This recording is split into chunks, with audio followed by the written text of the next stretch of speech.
RCN. Le son de la différence.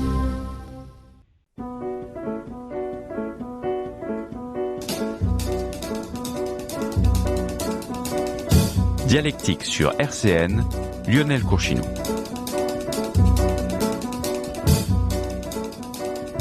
Bonjour tout le monde, bienvenue sur notre plateau. Aujourd'hui, nous avons le plaisir d'accueillir Marion, qui est coach sportive et diététicienne.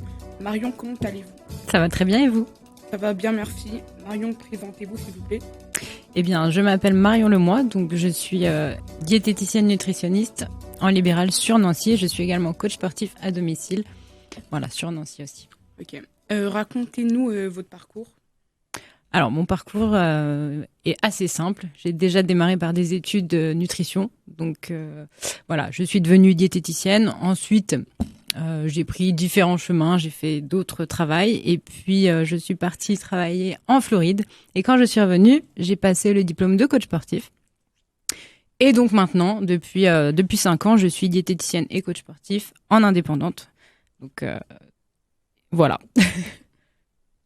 Avez-vous déjà eu des problèmes d'alimentation dans votre vie ?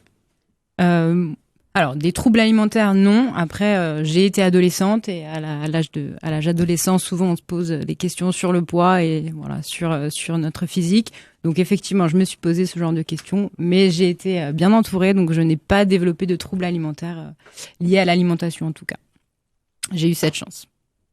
Et qu'est-ce qui vous a donné l'envie d'être coach sportif et diététicienne ?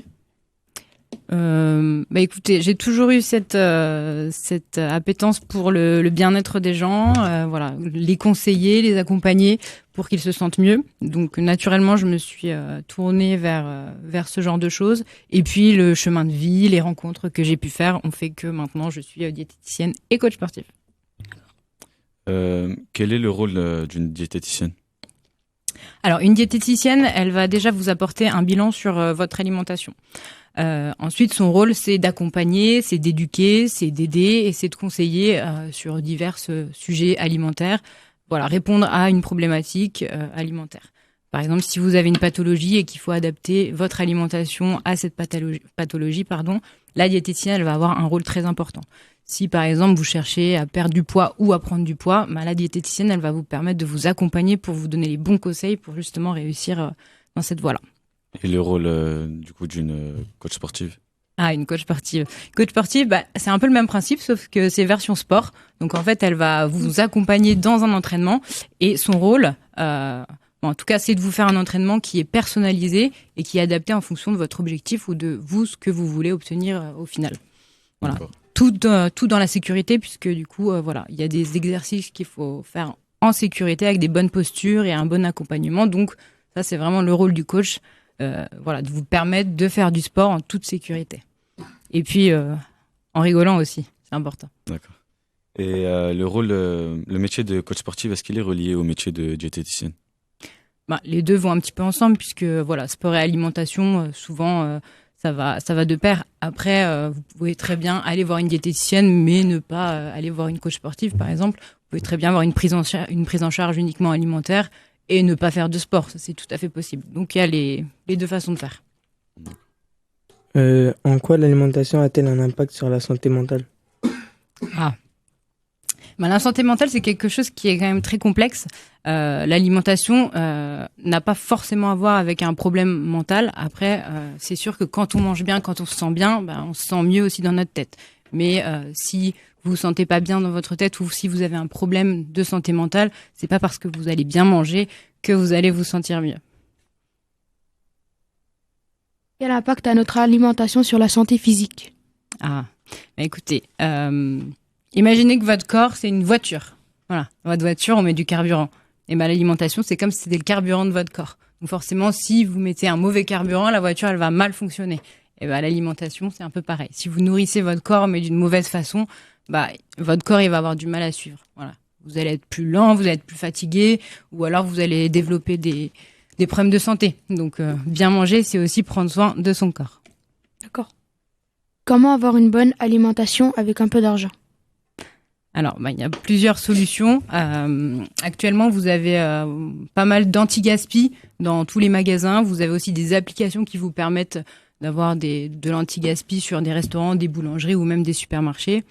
Après, moi, ce que je vous conseille, c'est de prendre des fruits et légumes de saison, par exemple, puisque c'est moins cher, de prendre du local, et puis de bénéficier aussi peut-être des promotions qu'il y a dans les magasins, et effectivement de regarder au niveau des prix, de comparer. Et par exemple, dans les supermarchés, vous avez donc les rayons, et les produits, souvent les moins chers, se trouvent en bas du rayon. Après, il faut bien regarder la qualité du produit, mais souvent les marques de distributeurs sont très bien équilibrées, donc on peut aussi partir là-dessus. Donc c'est tout à fait possible de bien manger à petit prix. Et est-ce qu'il y a un lien entre la santé physique et la santé mentale? Ça rejoint un petit peu la question de tout à l'heure. Les deux sont liés. Après, il se peut aussi que voilà votre tête et votre corps sont liés dans tous les cas. On dit souvent un esprit sain dans un corps sain. Donc si vous vous sentez bien dans votre corps, ça va participer à vous sentir bien dans votre tête et inversement. Après, il se peut que des fois il y a des dysfonctionnements, mais souvent ça va quand même ensemble. Selon vous, quel est le plus important entre la santé mentale et la santé physique? Les deux sont importants, donc les deux vont ensemble. Il y en a pas un qui est un peu plus important qu'un autre, puisque en fait les deux sont très importants. Quel sport faut-il pratiquer pour avoir une bonne santé physique ou mentale? Quel sport? Alors ça dépend de chacun. Ça dépend le sport que vous aimez faire, ça dépend aussi vos possibilités. Il n'y a pas un sport qui est meilleur qu'un autre. Il faut trouver son sport, il faut trouver le sport qui nous permette de faire du sport dans la durée, qui nous plaise aussi, parce que si vous faites un sport que vous n'aimez pas, il y a peu de chances que vous continuez à le faire, ou en tout cas vous allez faire quelques séances et puis ça va pas durer. Donc il faut trouver son sport. Le principal chose, c'est de bouger. Donc après, peu importe le sport, ça peut être de la danse, ça peut être juste de la marche, ça peut être de la gym, ce que vous voulez, mais il faut bouger. Et moi, ce que je conseille souvent, c'est du coup de bouger minimum 30 minutes par jour. Après, ça peut être juste de la marche si vous n'aimez pas faire des grandes activités en salle de sport ou autre. Quel sport aimez-vous? Quel sport j'aime? J'aime beaucoup de choses. Après, moi, je suis plutôt musculation et par exemple course à pied, ou en tout cas développement de la capacité cardiovasculaire. Mais j'aime bien faire tous les sports. Je peux aussi aimer le badminton ou le basket. J'essaye en tout cas de faire un petit peu tous les sports que je peux faire. Il y en a juste un que j'aime pas trop, mais c'est parce que je suis pas très douée, c'est le foot. À quelle fréquence faut-il faire du sport pour être en bonne santé physique et mentale? Alors, ma vision de coach, c'est pour avoir une bonne régularité sportive, c'est de s'entraîner 4 fois par semaine.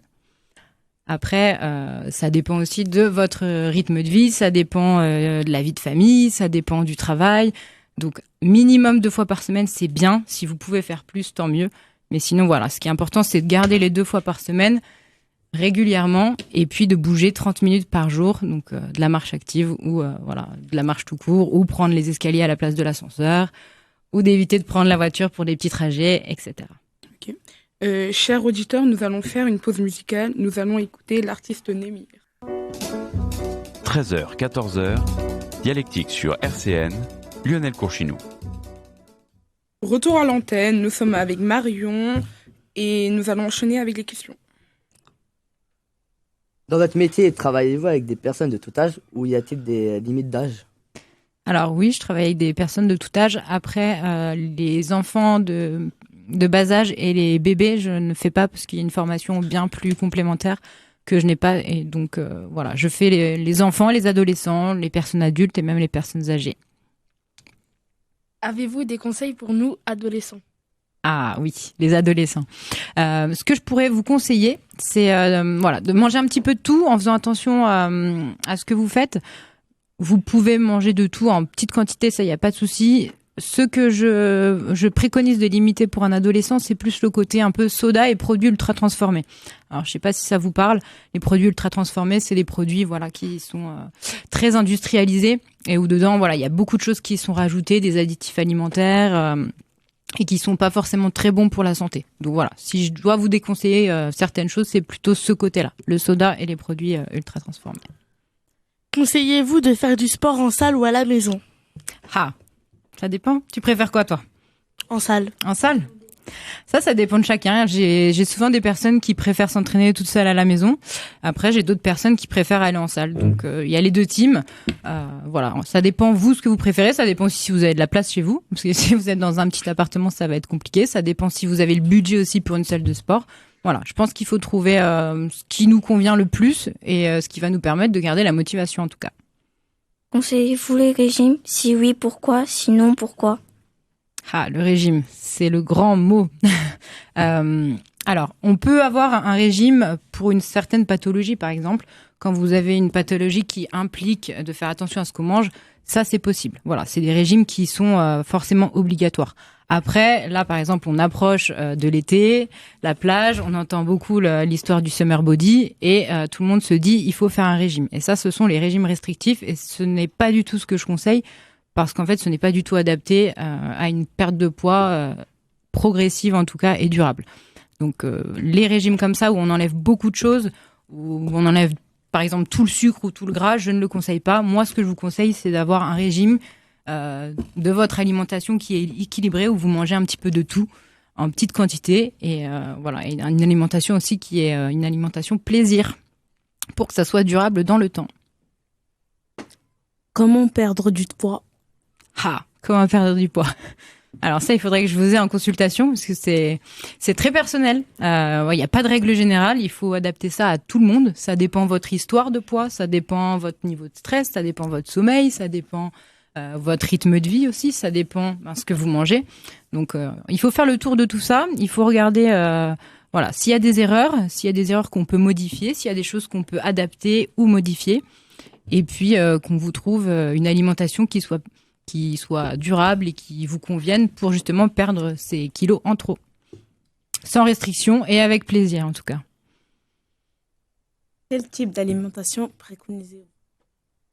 Je vais me répéter un petit peu, mais une alimentation variée et équilibrée. Donc il faut manger tout en petite quantité.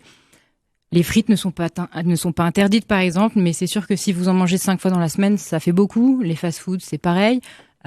Moi, ce que je vais vous conseiller, c'est d'avoir toutes les familles dans votre repas. Par exemple, voilà, vous avez un repas du midi ou du soir, c'est bien d'avoir un petit peu de féculents, notamment des céréales complètes. C'est bien d'avoir une portion de légumes dans votre assiette. C'est bien aussi d'avoir des protéines animales ou végétales. Et puis voilà, un petit dessert pour le côté plaisir si vous avez envie. Mais il faut avoir toutes ces familles dans votre assiette et ne pas en enlever une ou en privilégier une en tout cas. Quel impact a eu la santé physique et mentale des personnes que vous recevez durant le Covid? Alors le Covid, il a eu un impact négatif, mais aussi positif. Donc pareil, il y a deux teams. Il y a les personnes qui se sont retrouvées enfermées chez elles et voilà à ne plus pouvoir sortir et du coup qui ont beaucoup grignoté ou voilà qui ont fait beaucoup plus de choses, qui ont cuisiné beaucoup plus de choses et qui ont mangé plus que la normale en tout cas. Donc eux, ils ont par exemple subi une prise de poids. A contrario, j'ai aussi les personnes qui se sont mis à cuisiner, alors qu'avant ils cuisinaient pas et ils commandaient beaucoup fast-food. Des personnes aussi qui se sont mis à bouger, alors qu'avant ils allaient au boulot, ils rentraient chez eux, ils bougeaient plus. Donc voilà, ils ont fait du sport chez eux. Et puis voilà, on a aussi cet aspect un peu santé où on a pris conscience que c'était important d'être en bonne santé. Donc j'ai les deux côtés. Donc le Covid, positif et négatif. Comment se passe une séance typique avec un coach sportif? Alors, donc souvent, je rencontre les gens lors d'une première séance, on discute beaucoup de ce qu'elle attend, de ce que moi je peux lui proposer et puis comment on peut travailler ensemble. Ensuite, une vraie séance, on a d'abord un échauffement, voilà, pour préparer le corps à l'effort. Ensuite, vous avez le corps de séance. Donc là, c'est vraiment l'entraînement personnalisé et adapté en fonction de l'objectif que vous m'aurez donné. Et puis après, on a un retour au calme, donc qui est voilà les dernières minutes où on récupère un petit peu. Et voilà, où on finit la séance en tout cas. Comment se passe une séance typique avec une diététicienne? Alors c'est pas du tout pareil, là on fait pas de sport. Donc là je reçois en consultation, c'est pareil, c'est beaucoup d'échanges entre le patient et moi, on discute beaucoup. Donc je vais lui demander de m'expliquer pourquoi elle vient me voir et comment je peux l'aider. Et puis voilà, on va discuter de ses habitudes alimentaires, on va discuter de son état de santé actuel, de sa forme. Je vais forcément lui demander si elle fait du sport puisque c'est mon autre côté. Et puis en fonction de ça, voilà, elle va m'expliquer ses habitudes alimentaires et on va voir ce qu'on peut modifier, ce qu'on peut adapter dans son alimentation, ce qu'on peut changer. Et puis ce qu'on peut mettre en place ensemble pour qu'elle puisse bien évoluer dans son alimentation en fonction de son objectif. Êtes-vous déjà intervenu dans des écoles? Alors dans des écoles non, mais dans des entreprises oui. Donc plutôt avec les adultes parce que c'est aussi demandé pour les adultes. Quelle anecdote le plus marquante ou la plus drôle que vous avez eue dans votre métier? Alors, je sais pas si c'est drôle, mais voilà, c'est quelque chose que je remarque souvent en consultation et du coup, je vais vous le raconter. J'ai des personnes qui arrivent en consultation avec des vêtements qui sont très amples, donc des vêtements amples, des vêtements noirs, voilà, qui ont un mal-être général, d'accord. Et au fur et à mesure des consultations, en fait, moi, je les vois évoluer. Et donc, par exemple, j'en ai qui sont arrivés avec des nouvelles coupes de cheveux, avec des nouvelles couleurs de cheveux. J'en ai un qui est arrivé avec des cheveux roses un jour. Et puis, au fur et à mesure du temps, en fait, les vêtements deviennent un peu plus petits. Donc, ils refont du shopping. Et puis, ils mettent aussi un petit peu plus de couleurs. Voilà, on passe d'un t-shirt noir à un t-shirt blanc, à un t-shirt coloré. Voilà, ça, c'est le signe que les gens, en fait, ils prennent confiance en eux. Ils se sentent mieux. Voilà. Et du coup, pour moi, c'est très gratifiant et je suis très fière de les accompagner là-dedans. Et le mieux, c'est quand on arrête la prise en charge et qu'ils repartent avec un énorme sourire sur les lèvres. Et ça, je suis très fière d'eux quand c'est comme ça. Comment devenir coach sportif et comment devenir diététicienne? Diététicienne, vous avez sur Nancy d'ailleurs, l'IUT Nancy-Brabois qui propose du coup un DUT pour devenir diététicienne. Pour le côté coach sportif, vous pouvez passer un BPGEPS. Donc c'est un brevet professionnel qui vous amène à être coach sportif, mais vous pouvez aussi passer par la fac de sport. Donc c'était la dernière question. Aviez-vous des réseaux où on peut vous joindre?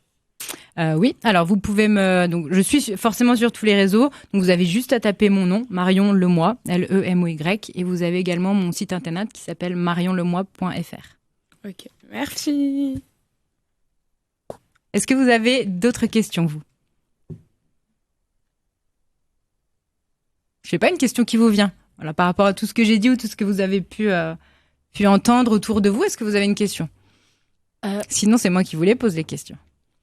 Préférez être coach sportif ou diététicienne? Eh ben, écoute, j'aime bien faire les deux. Parce que moi, j'aime bien que les choses bougent.